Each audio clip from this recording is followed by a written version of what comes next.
আসসালামু আলাইকুম। আমার আজকের রেসিপি হচ্ছে কাঁচা কলার ভর্তা। আমি এখানে 3টা কলা নিয়ে নিলাম, ওগুলোকে ভালোভাবে ধুয়ে কেটে নিব।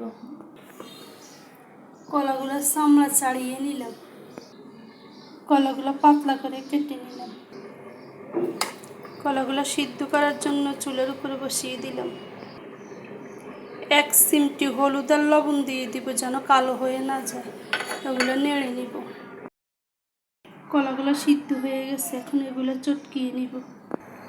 চুলে একটা প্যান বসিয়ে দিলাম, তার মধ্যে সরিষার তেল দিয়ে দিব। কলাগুলো দিয়ে দিব।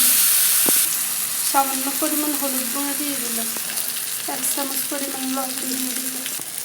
কাঁচামরিচ দিয়ে দিলাম। ভালোভাবে মিক্স করে নেব। ভর্তাটা প্রায় হয়ে গেছে।